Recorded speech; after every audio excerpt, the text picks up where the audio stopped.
ఓం శ్రీమాత్రే నమః. ఓం నమః శివాయ. ఓం నమః శివాయ. ఓం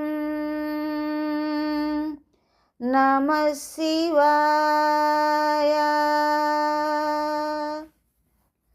శ్రీ పతంజలి మహర్షి విరచితమైన చరణ శృంగరహిత శ్రీ నటరాజ స్తోత్రములో 3వ శ్లోకము. అవంతమఖిలం జగదభంగ గుణతుంగ మమతం ధృత విధుం సురసరిత్తరంగ నికురుంబ ధృతి లంపట జటం సమనధంబ సుహరం భవహరం శివం దశ దిగంతర విజృంభితకరం కరళ సన్మృగ శిశుం పశుపతిం హరం శశి ధనంజయ పతంగ నయనం పర చిదంబర నటం హృది భజా. అవంతమఖిలం, అఖిలము, ఈ చరాచర జగత్ అంతా కూడా,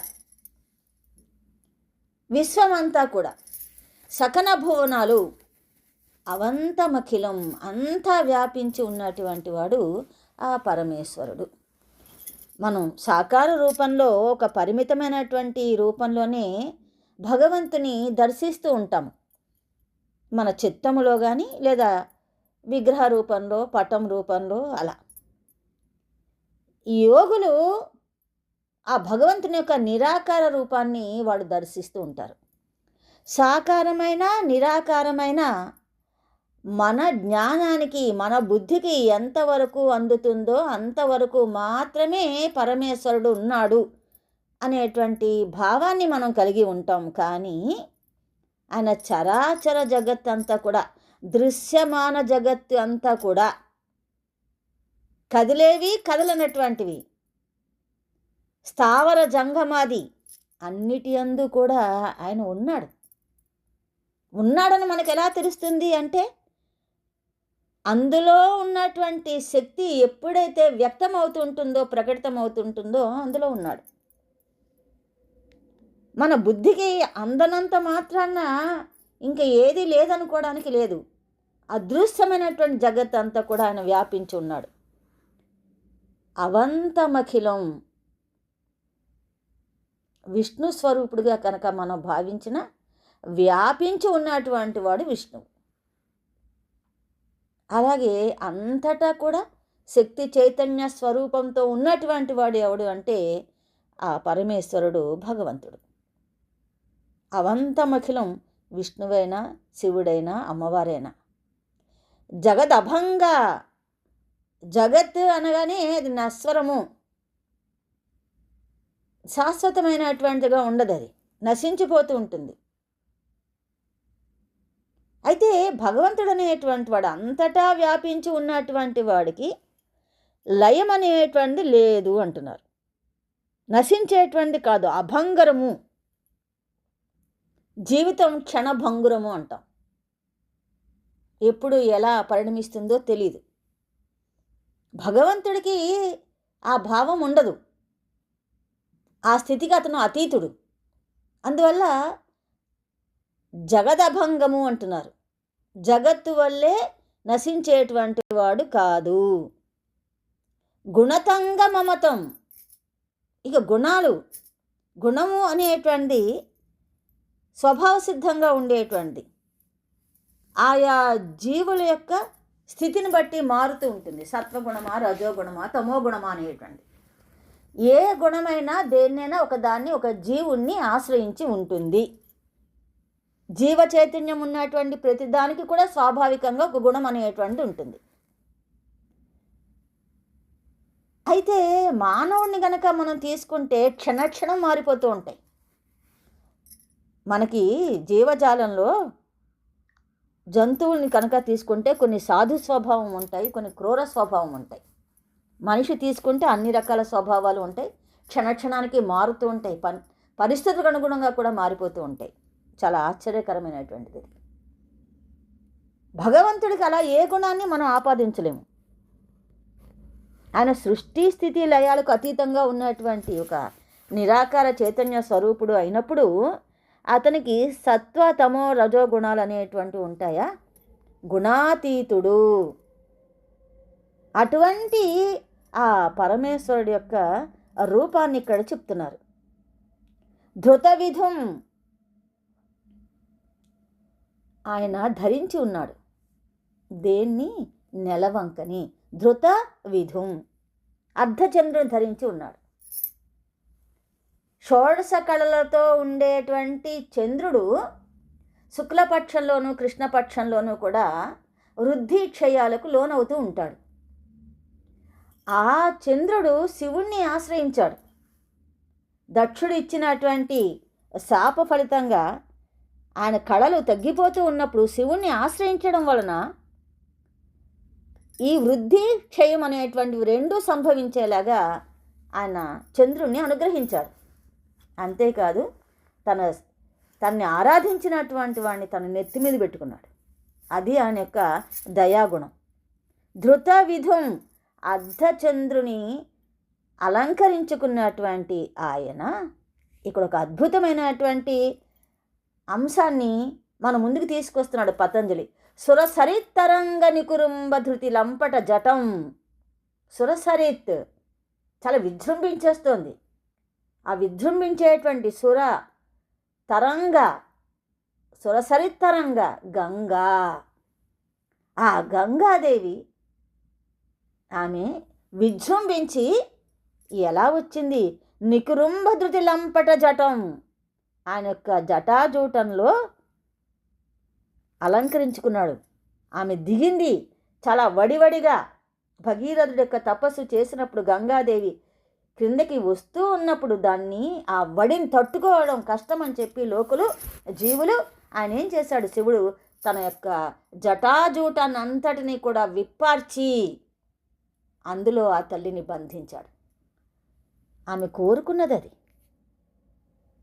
ఆవిడ శివుడిలో మమేకం అవ్వాలి, తాదాత్మ్యం చెందాలి అనుకుంది. ఆ గంగాదేవిని అనుగ్రహించాడు, తన జటాజూటలను బంధించాడు. ఒక జటాజూటాన్ని వదిలాడు. గంగగా మన్ని ఆ తల్లి పావనం చేస్తుంది. తరంగ నికురుంబ, ఆయన యొక్క కేశాల పాసం అంతటినీ కూడా లంపట జటం అందులో బంధించబడి ఉంది. అలా కనిపిస్తున్నాడు ఆయన. అంటే గంగను ధరించి ఉన్నటువంటి పెద్ద జటాజూటం కలిగిన వాడు, చంద్రుని అలంకరించి ఉన్నటువంటి వాడు ఆ యొక్క పరమేశ్వరుడు. మన్ని ఆయన దర్శిస్తున్నాం ఇప్పుడు.